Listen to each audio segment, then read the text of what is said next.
Time check is at 13:12, and a lovely good afternoon, and welcome to the Mental Health Therapy. I'm your host, Cyprian Gadoro Jr. And as usual on this show, before we go to the topic, we are going to introduce, to use the guest energy and to set the tone of the discussion. I'll allow the guests to introduce themselves. Okay, I'm Racheal, a counselor for substance abuse. My name is Emmanuel. I'm a well-known author and as well a health medical student at the University of Zambia, Racheal campus. Thank you. Today's discussion is a very powerful one. We're looking at the consequences of substance abuse and addiction. To kickstart the discussion, I'll allow the counsel to set the further tone. Briefly, before going to the questions, briefly just give context to what we're discussing today. Okay, so today we are looking at a very interesting topic, which is consequences of substance abuse and addiction. And we have this session called mental health therapy, which means we want to deal with those things that are affecting people's minds in day-to-day activities. And substance abuse itself, it means like not using these substances according to the way they are supposed to be used. And mainly when we talk about substance abuse, it's not only about these drugs, the non-drugs like alcohol and cocaine, marijuana, all those illicit drugs. But we also mean any other drugs that are controlled, such as codeine and morphine. So we want to look at this topic, which is affecting our communities and our homes. Okay, thank you very much. Like I said, it was important to get the guests and the vibe. Is it how you say perspicated vibes? Definitely. By Emmanuel side talk. Yes, please. As a medical student that you earlier pointed out, how do you think substance abuse can affect productivity and also overall academic success? Because we're looking at now from you being a student. Let's briefly talk on the aspect of the student before going into the general context of why we're discussing this. Okay, so allow me to first give definition to what mental health is. Mental health is as important as physical health, and prioritizing it can lead to a healthy and more balanced life. So you might be wondering as to where I might be heading to. But mental health refers to a personal emotion, okay, and physiological and social well-being, okay. It influences how individuals think, feel, behave, and, okay, their day-to-day life activities, as well as how they handle stress, okay, relates to other things, okay. Number one, as a student, some of the things that I feel and I have found to be so of importance with regards to mental health is first and foremost, we have a thing that I would want to refer to as students' cognitive way of thinking, okay. How does it play a role in a student's day-to-day life? Okay, if you abuse the use of drugs that my colleague was eliciting as not a prescription, you would you would have issues in terms of retention of what you are taught in class. Not only that, even how you conduct yourself is very important. Okay, so I feel that's how these consequences, in terms of the aspect that you highlighted, are much likely to affect a student. Thank you. Thank you very much. Because trust me, the reason why I brought that before we go into the general context of the topic of discussion is that when it comes to students, the issue of drug abuse is not discussed in a way that solutions have been given.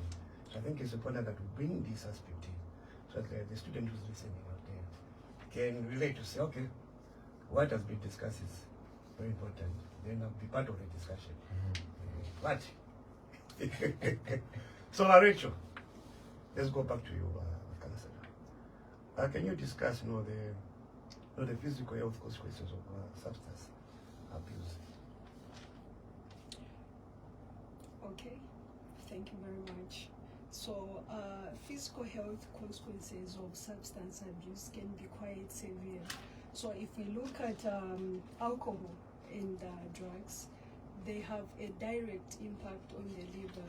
So, the liver is one of the vital organs in the body of a person. So, when this liver is damaged, it causes other organs also to malfunction. So you see, the main function of the liver is to detoxify the toxins that enters the body. So when this liver is not functioning the way it's supposed to be, the way it's supposed to function, this will mean that there will be a lot of toxins in the body. So hence the person won't function the way he's supposed to function. Then if we look at cocaine has an adverse effect. Cocaine is a stimulant, so it will increase the metabolic reactions in the body. So you see that even it will cause a person's high blood pressure to go high. So in so doing, meaning that other body parts won't be receiving blood according the way they are supposed to receive. For example, the brain receives blood at a constant supply. So if we see that here is a person with high blood pressure, which means the brain won't function the way it's supposed to function, and we'll see that the incoming of stroke and other complicated conditions. Yes. So. Go ahead. Okay. I love such. Thank you very much. So we also talk of the kidneys. Since the liver is not functioning, which means that the kidneys will also strain. It will be overworked. Yes. So which means that you will see other complications such as kidney failure. Yes. And as a person is using this, they don't show this code like there's something that is going to happen. Yes. But there are serious consequences and they are severe. Yes. But before I bring in by Emmanuel oxide, because I can see that the energy, data research before it comes in, I want to you briefly to expand on the consequences. We have addressed what substance addiction is. Okay. Briefly just expand on the consequences health-wise. Okay. So on consequences, there are quite a wide range of consequences, including physical health and strained relationships, also financial instability. Yes. So you see, many of the clients who often come and who have these difficulties in maintaining relationships and other responsibilities like family obligations. Yes. So here is, for example, here is a student who is supposed to be in class, but due to that addiction, they can't be in class. Hence, they are just going to look for these substances so that they can satisfy their cravings. Because as you take these substances, they have that craving that you just want to do it. You neglect what you are supposed to do. So you even see that the person who's abusing these substances, they even neglect their own body care.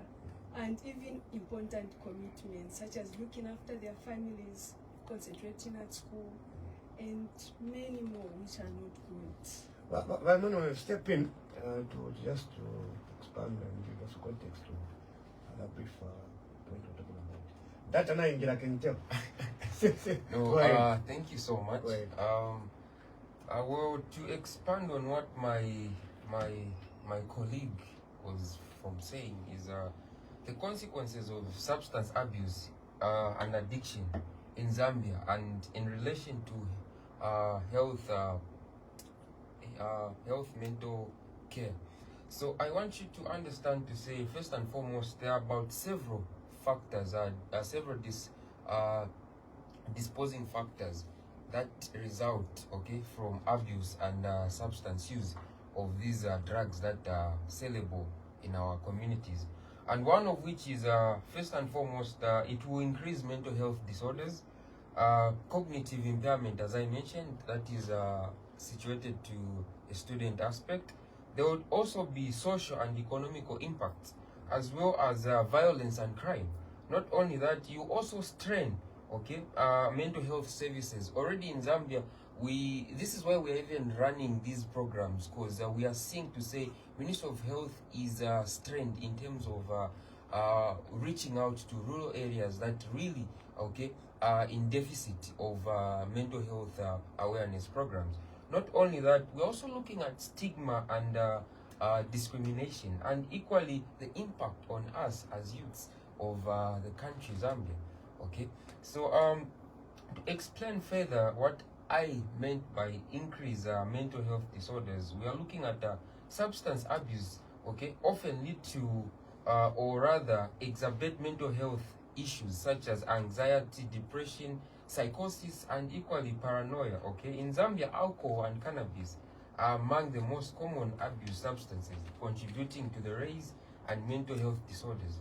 So already we can see a great impact that abuse and rather mental health can have in terms of our country, Zambia. Thank you. I love that angle. Just to marry with what she said there. The reason why it was important to expand and give context, I've already said that. Is that when it comes to talking about such a topic, it's important also to be realistic in giving that information. Because at the end of it, disseminating information which is relatable to the people can have that impact for them to say, okay, this is very important. Let's engage to understand, number one, what's being talked about, and also the solutions towards such an issue. I've got the point you mentioned to say the contributing factors in line with why people are doing that, why they're using such a thing, and also the consequences of people using that. I've loved the point you brought out, also she brought out the economic aspect of it. I think let's briefly tackle on that, the impact of that also when it comes to not only family setup, but community and the nation at large, how that affects the development of the country at the general view, so to say. Can you compare this with example? So I want to be like so much of international English. So I'll start with Racheal here so that you can give that context in the aspect of rather that aspect of economic impact. Okay. On the economical part, substance abuse will the people who who abuses drugs, you find that there's little or no productivity, and again there's increased health cost. Yes, not just only on the government side, even on the family level. You see that maybe this person has developed maybe severe conditions due to the same habits of engaging in drugs. So the family will have to transport that patient to the hospital, maybe on the daily basis. They need food, and all that needs money.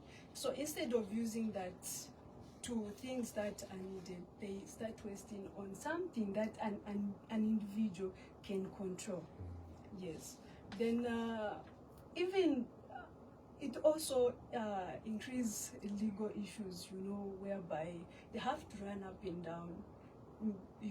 A person is caught with drugs. Now they have to start hiring lawyers, stuffs like that.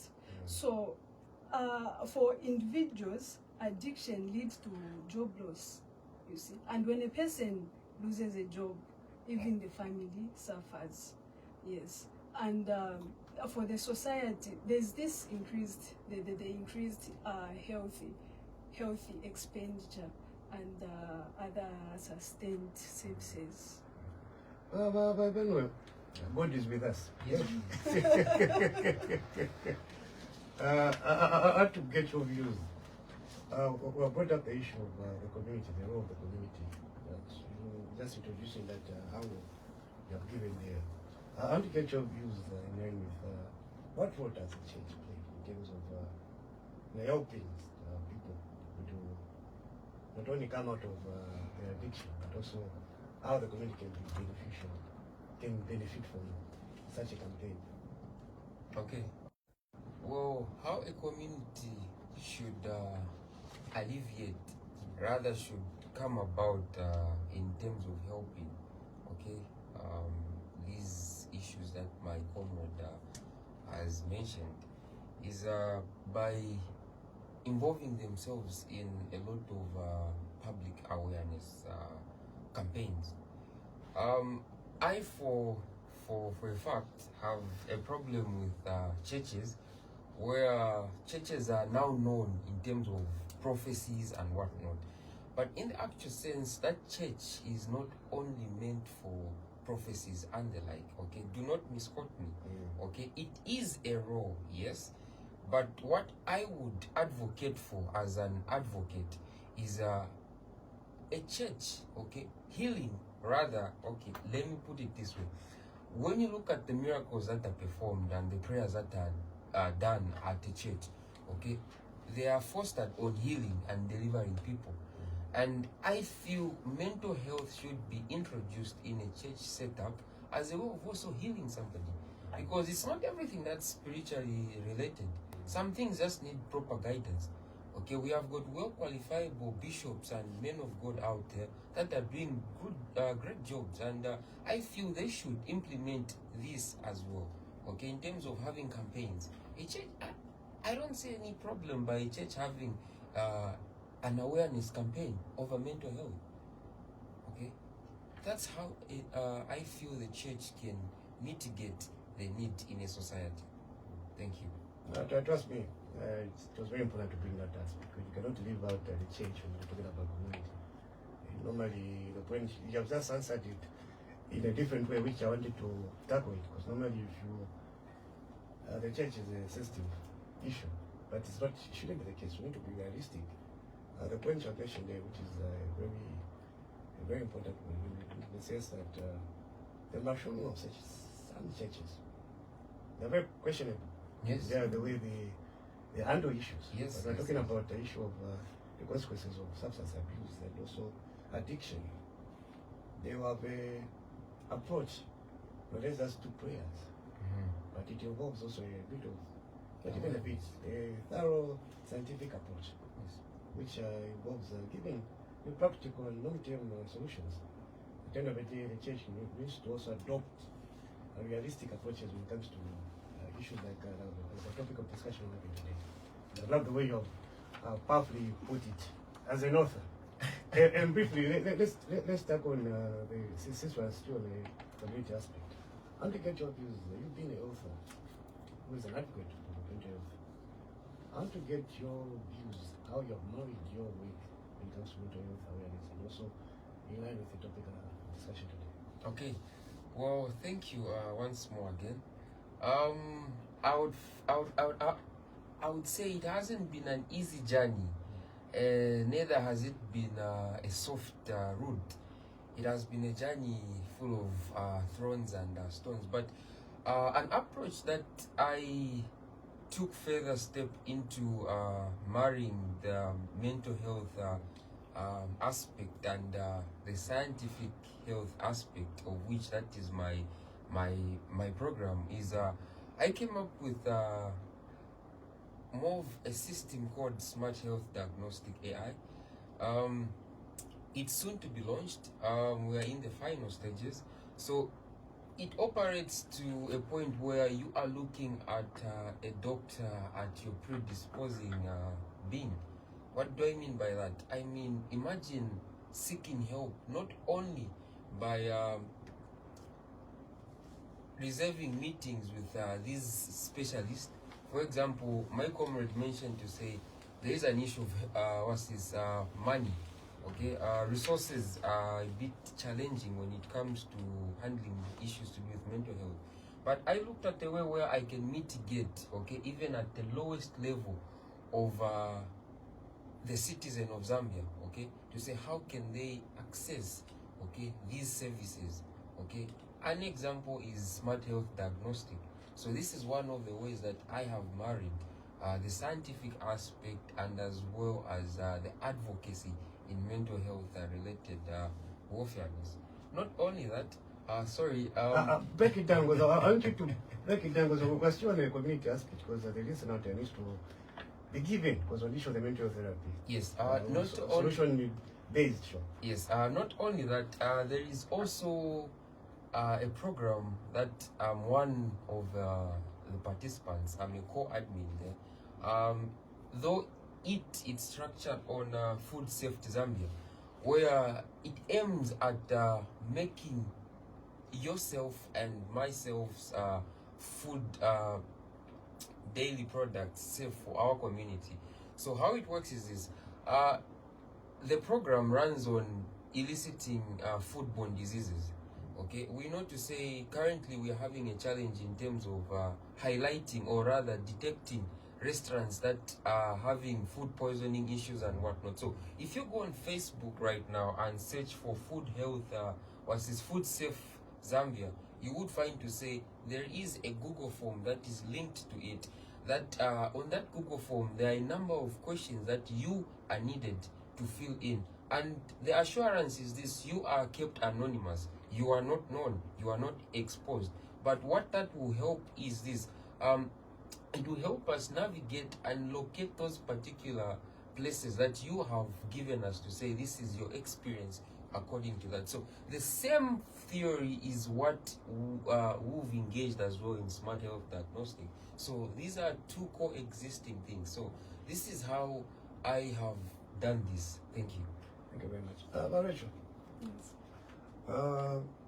Like I said, I want to say the mental health therapy is a show which is solution based. So based on his smart diagnosis, the outreach programs, let's talk about now the outreach programs, effective outreach programs. How can you adopt his system to be effective rather in the communities when it comes to addressing the topic at hand? Okay, thank you very much. So, as my colleague has alluded, we need a strong network support for these programs to be reached out there in the community. We will need to engage everyone, starting from the family level, yes, and the community level, and nation-wide, yes. So there are many, even let me say, the non-governmental organizations, yes, all those, they can come in, because those people, they have influence, yes, so they can come in to help out, reach out to people. But even as in the health setup, they need to be that open space to say where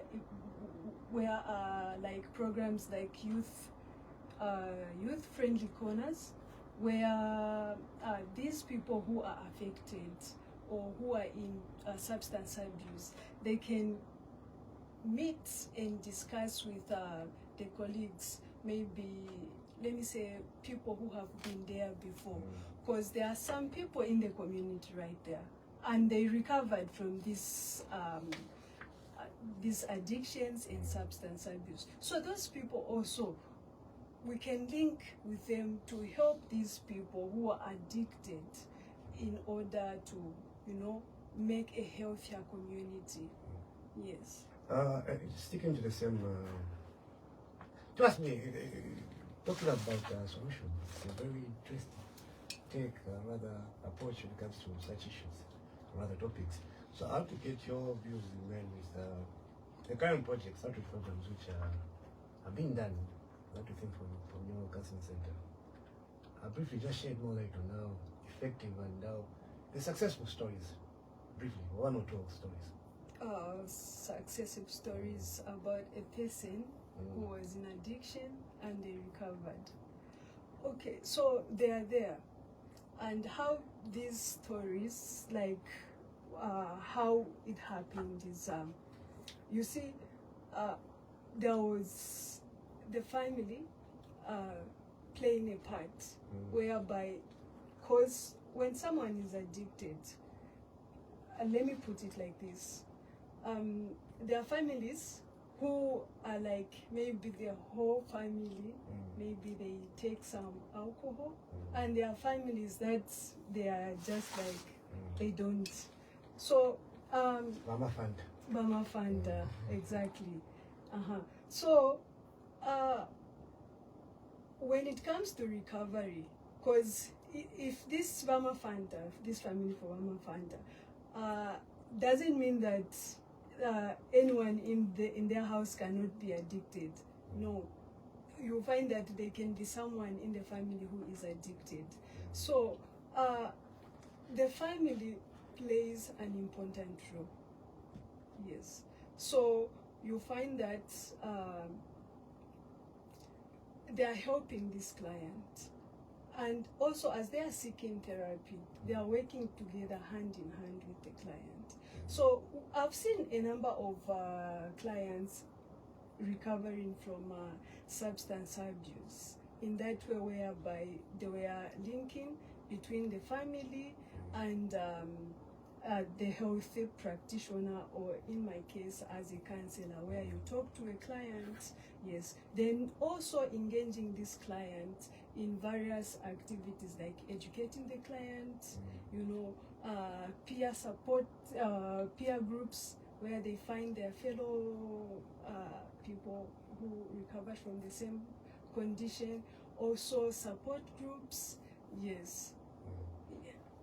In terms of, because we're still talking about outreach programs, I also want to get your views on them with, let me put it in a practical sense. Don't listen to primary, secondary, and tertiary. How has been that success? How do you think you have outreach programs in line with reaching the primary schools, secondary schools, and tertiary? Briefly, if you're done, I don't know if you're that obvious. Okay, so yes, the programs have been there where you visit a school, you sensitize the school about the effects and the effects, let me say the adverse effects of drug abuse. Yes, so the programs have been there where you visit primary schools and you visit secondary. Yes, those programs have been there, and they've been a positive result. Yes, because compared even to the way we were taught sometimes back, and this time around, the world is so sophisticated. So that time around, they will even teach us some songs that talks about, you know, the badness of using drugs. Poems, songs, you know. Fiance. So now this time around, you know, there are phones and all this technology around. So children, they are so too much into technology, and even knowing things that even an elderly person doesn't know. But all in all, these programs that are reminding them not to engage in these bad vices, they are working. I Your, believe your, I've your, your, your, your, answered. your social media presence, before I go to Emmanuel, to give us a very powerful take. Because the question is, let's have a reserve. I don't know. Quick, take a son. That's good. The social media presence, how has it been? Because you mentioned there to say, in today's time, people have access to the internet, so to say. So how has been your social media presence and how effective has been your outreach? Can you... Outreach programs for social media, when it comes to issues like the topic at hand we're discussing today. Okay, I'll say people sometimes it seems like they're just too much into, excitements. Entertainment, gossip. Yeah, that kind of thing. But this this topic that we're talking about, when there's someone who's affected there in the community, yes, those people, they respond and they really need some help. Yes. So, I want to get your views on with the strategies we have powerfully outlined all the aspects, I think, brief aspects of the topic we've been discussing. So, I want to get by Emmanuel on the strategies not to use someone not to use who's suffering, so to say, and also the family, which they can also take from your points. Okay. For somebody out there who's a patient out of drug abuse, we are governed. Our health is governed under the WHO regulations. They strongly emphasize the need of us visiting our nearest hospitals in order to seek the services. Okay, so as a way of helping that patient is go to your nearest hospital service. You will find designated psychiatrist, psychologist, or rather even a school like the University of Zambia. We have got the guidance and counseling center here. There are people that are well qualifiable, not only UNZA Great East Campus, equally Ridgeway Campus. We have got our very own Madam Ben and Mr. Banda there who do a great job. And the reason why I got to be an advocate, it's because I once suffered a mental health kind of issue. And believe me, a counseling center was my first approach to seek medical help. And just also to encourage that patient, do not feel bad to say when you go there you'll be criticized. Because I have a problem as well as coming back, sorry. But go ahead. Yes, God is with us. I mean, in as much as God is with us, I have a problem with churches. You know, haven't you noticed to say 3/4 nowadays to say churches are mostly attended by older people, senior citizens, and less of us young adults? The reason is very simple: criticism. Okay, churches tend to criticize. No, what you're doing, no, I feel a more approach that can help a patient out there is to reduce on the criticism, okay, so that you give encouragement to that mentally disturbed individual. I hate using the word patient because it is not by their doing that they found themselves in such a situation.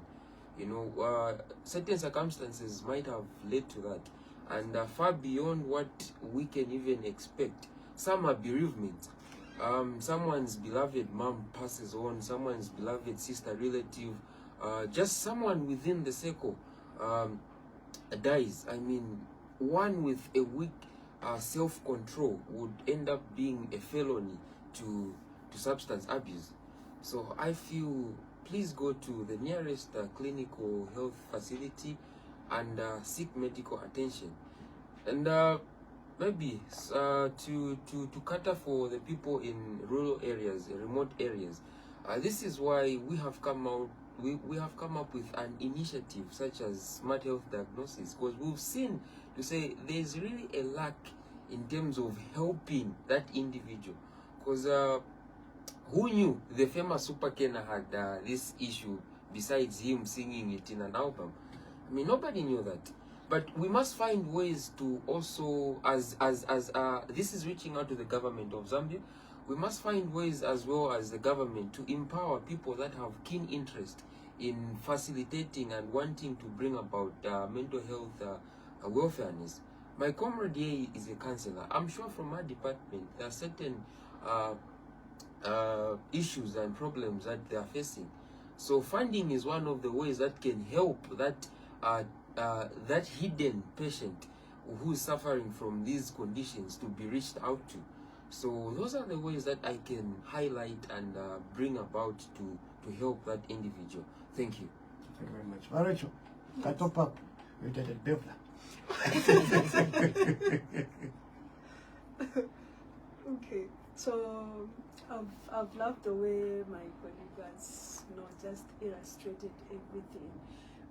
Because you see, in this our homes and community that we come from, there are so many situations that an individual goes through. So you find that the same community will be happy to see somebody, engaging in substances. There's also this aspect of discrimination, you see.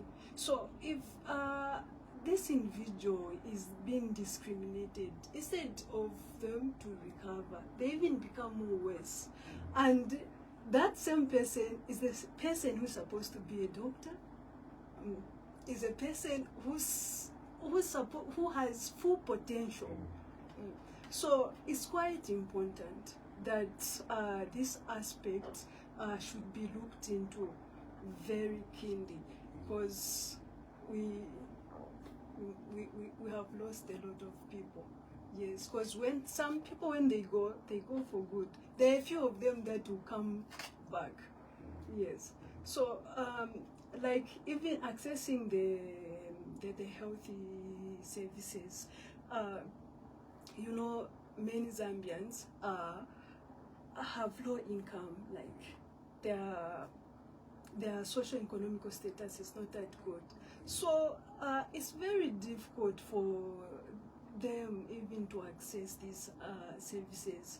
So it's sad to see a person with maybe full potential and it's just gone to waste like that. So even me as a counselor, I've taken this upon my shoulder, that I interact with everyone so as to find out how they are doing. Is their mental status okay? Yes. Now, I'm going to have your point that to pick up we end on a very powerful note. Trust me, this topic, I think in part one, I think in part one, let's be serious. Yeah. I think we need 1 to 10. True. Trust me, such a topic is very important to bring out in the open, and also to help people understand. Have a fresh, this one guy, no person is so good, so I would not go away to that but can I wait a time approach? You need to have a different approach, a fresh approach when it comes to issues of substance abuse and consequences of addiction, so to say, in line with the same topic we're discussing.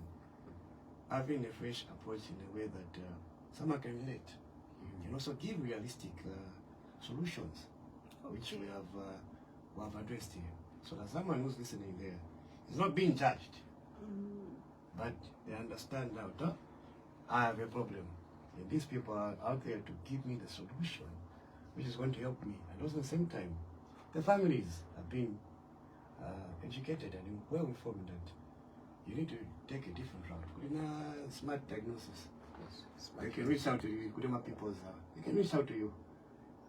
Have a conversation with social media, like you mentioned, the aspect of other people maybe fearing to approach certain services because of the prices. They are people like you. In our chance, social media platform, Monday, A to Z Monday, so that people can follow you, so that we provide those solutions, and also people understand that when it comes to such a topic, there are solutions out there. They shouldn't be just stuck and think that if you're bad, people will judge them. The aspect of the church, I think the church has been given a task number. They should, some churches have been given a task number that they should remove that approach they use. Involve also qualified counselors. They should invite counselors in a church setup whereby people can also be helped in a way. That also removes stigma. The stigma also starts from the church. If someone is judged in the church, they will go in the community will develop a culture which also supports stigma. So at the end of the day, the church also should play a role. The government, the point you mentioned there is a very good one, to say they should fund people of keen interest in terms of doing mental health awareness, also to break down such a topic so that they can expand to other areas. The aspect of the rural area also can be addressed also that way. So someone needs funding to go into the rural area so that those people also were informed also at the same time. So this topic has been a very powerful one. Under 1 minute, you take away the show. Okay, so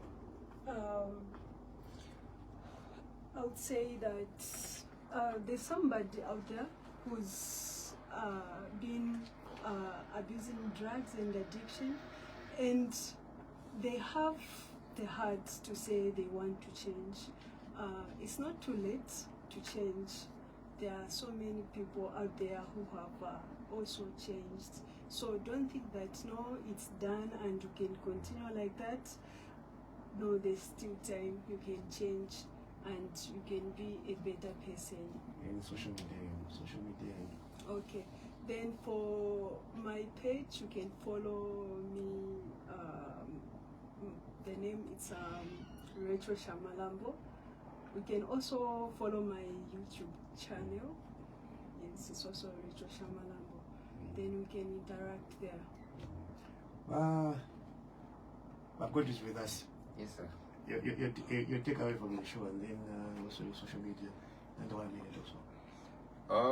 Well, this has been a fruitful session to me as well. I've learned quite a number of things from you as a presenter as well, and from my comrade. I'm speaking to somebody out there. Please do not have the fear to reach out to seek help, because we want you to be the next Smart Health Diagnostic CEO, the next president, the next. So do not fear. These things do happen. It's a way of life, but do not take it to be so bad to a point whereby you want to segregate yourself from help. I encourage everyone out there to seek medical help and be a better person, be a better Zambia. Imagine being that person who's going to be the pillar to your family, because you are that person. By virtue of you being born, you have a purpose, you have direction, you have a reason to be alive. So please seek help. You can reach out to me on social media, on Facebook, which is Mwauluka Emmanuel, as well as Road to Success with a Stable Mind, YouTube channel, which is as well Road to Success with a Stable Mind, TikTok, which is the most trending thing right now. You can reach out to me on Success with a Stable Mind as well. And as well, if you need my contact, I can say it, which is 0971 164011. 0971 164011. Thank you so much. God bless. And you just end on to that point. To that person who's thinking about suicide, don't drink that poison.